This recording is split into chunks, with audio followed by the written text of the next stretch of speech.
नमस्कार, मी आनंद पोहनेरकर आपल्या सर्वांचं महाराष्ट्रवाणी बातमीपत्रात स्वागत करतो. पाहूया आजच्या ठळक घडामोडी. शुभमंगल सावधान हा लग्नातला पारंपरिक इशारा आता कायद्याने दिला जाणार आहे.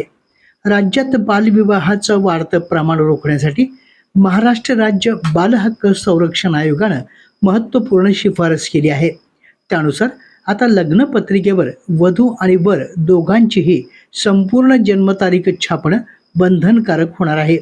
राजस्थानच्या धर्तीवर महाराष्ट्रात या नियमांची अंमलबजावणी करण्याचा निर्णय महिला आणि बालविकास विभागाने घेतला आहे.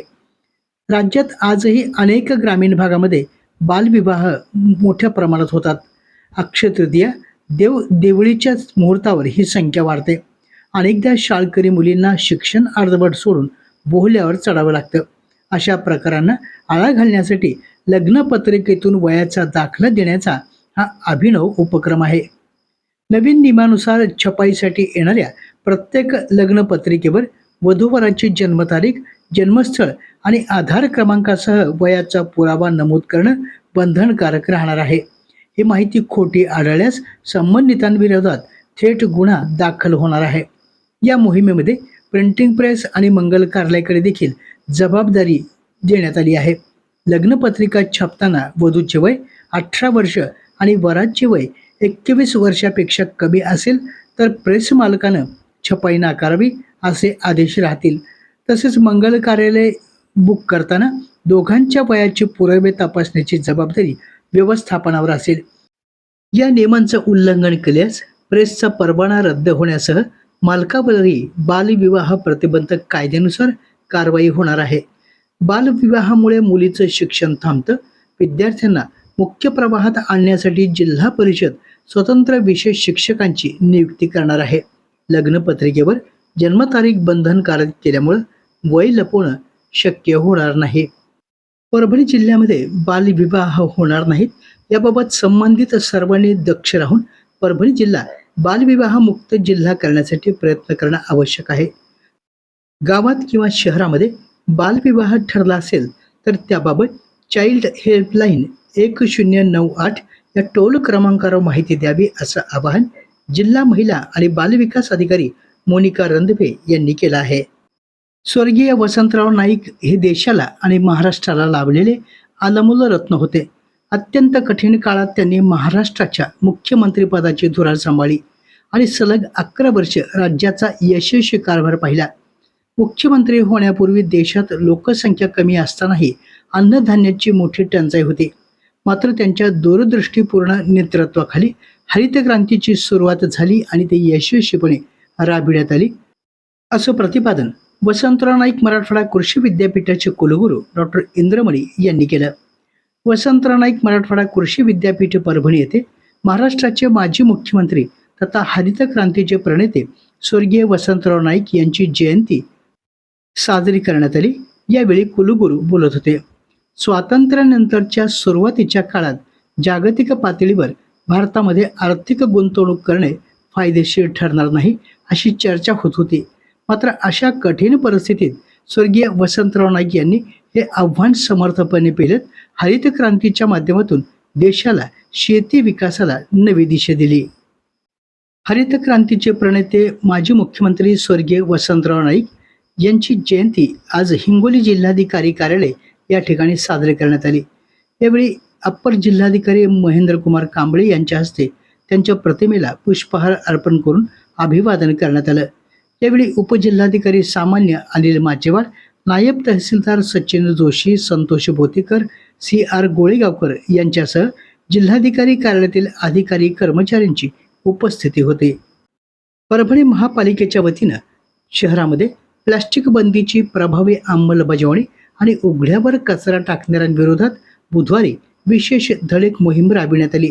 महापौर सय्यद इक्बाल आणि आयुक्त नितीन नार्वेकर यांच्या नेतृत्वाखाली मुख्य बाजारपेठेत, शिवाजी कॉम्प्लेक्स तसेच शहरातील विविध मार्केट परिसरात ही कारवाई करण्यात आली. या मोहिमेदरम्यान प्लास्टिक बंदीचे उल्लंघन करणाऱ्या तसेच सार्वजनिक ठिकाणी कचरा टाकणाऱ्या विरोधात दंडात्मक कारवाई करण्यात आली. या कारवाईत एकूण 35,000 रुपयाचा दंड वसूल करण्यात आला आहे. परभणी शहर महापालिकेमध्ये प्रदीर्घ सेवा बजावून सेवानिवृत्त झालेल्या 28 कर्मचाऱ्यांचा महापौर सय्यद इक्बाल आणि उपमहापौर गणेश देशमुख यांच्या हस्ते शाल श्रीफळ देऊन त्यांचा सत्कार करण्यात आला। यावेळी त्यांच्या कार्याचा गौरव देखील करण्यात आला। यावेळी महापौर सय्यद इक्बाल यांनी आज सेवानिवृत्त होत असलेल्या सर्व कर्मचाऱ्यांनी आपल्या सेवा काळात प्रामाणिकपणे आणि जबाबदारीने कर्तव्य बजावत महापालिकेच्या कामकाजात मोलाचं योगदान दिल्याचं यावेळी स्पष्ट केलं।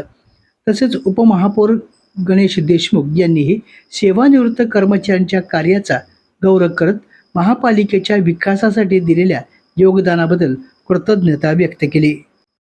यावेळी बोलताना उपमहापौर गणेश देशमुख म्हणाले, आता अर्ध्यात पगार येईल आणि फुल टाइम कुठं तर घरी, तर त्याच्यामुळे तुम्हाला आता फुल टाइम घरी द्यायचं आहे।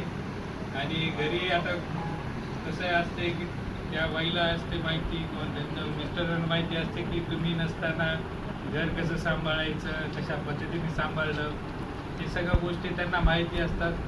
त्याच्यामुळे तुम्ही काय लुडबुड करू नका आता घरी, त्यांना त्यांची पद्धत चालू द्या आणि त्यांना त्यांच्या पद्धतीने काम करू द्या। आता इतक्या वर्ष तुमचं ऐकलं, आता त्यांचं ऐका तुम्ही, त्यांना टाईम द्या, घरच्यांना टाईम द्या। आणि एवढंच मी तुम्हाला सांगतो आणि पुनश्च एकदा सगळ्यांना खूप खूप शुभेच्छा देतो। धन्यवाद। हरित क्रांतीचे प्रणेते कैलासवासी वसंतराव नाईक यांच्या जयंतीनिमित्त जिल्हा परिषद परभणी या ठिकाणी शेती क्षेत्रात उत्कृष्ट कार्य करणाऱ्या शेतकऱ्यांचा गौरव करण्यात आला। यावेळी जिल्हा परिषद परभणी येथे कृषी विभाग, जिल्हा परिषद परभणी, जिल्हा अधीक्षक कृषी अधिकारी परभणी आणि आत्मा कार्यालय परभणी यांच्या संयुक्त विद्यमाने कृषी दिनानिमित्त हा कार्यक्रम घेण्यात आला। या कार्यक्रमाच्या अध्यक्षस्थानी कृषी आणि पशुसंवर्धन सभापती श्रीमती कौशल्याबाई शिंदे, तर कार्यक्रमासाठी जिल्हा अधीक्षक कृषी अधिकारी दौलत चव्हाण, अतिरिक्त मुख्य कार्यकारी अधिकारी श्रीमती रश्मी खांडेकर, मानवत पंचायत समिती सभापती ललिता निर्वळ, परभणी पंचायत समिती सभापती रवी चव्हाण, जिल्हा परिषद सदस्य योगिता मोरे, माणिक हरकळ, उपविभागीय कृषी अधिकारी जगताप, आत्मा उपप्रकल्प संचालक अभिषेक घोडके, जिल्हा कृषी अधिकारी शुभांगी शिंदे, जिल्हा कृषी अधिकारी केशव सूर्यवंशी, तालुका कृषी अधिकारी नांदे तसेच स्वप्नील जाधवर यांची उपस्थिती होती। या कार्यक्रमामध्ये शेती क्षेत्रात उत्कृष्ट कार्य केल्याबद्दल ओंकारनाथ शिंदे, सोमेश्वरी गिराम, जनार्दन आवरगण, खंडेराव आघाव, पांडुरंग जाधव तसेच याच कार्यक्रमामध्ये रामकिशन बाबूराव शेंद्रे, त्याचप्रमाणे विजय गंगाधर जंगले यांचा देखील सत्कार करण्यात आला। यावेळी जिल्हा अधीक्षक कृषी अधिकारी दौलत चव्हाण यांनी प्रास्ताविक, तर सूत्रसंचालन संवाद तज्ज्ञ ज्ञानेश्वर गायकवाड यांनी केले। यावेळी उपस्थितांचे आभार कृषी विकास अधिकारी दीपक सामाले यांनी मानले। आपल्या जिल्ह्यातील अपडेट बातम्या पाहण्यासाठी आमच्या महाराष्ट्रवाणी या चॅनलला लाईक करा, सबस्क्राईब करा आणि शेअर करा। धन्यवाद।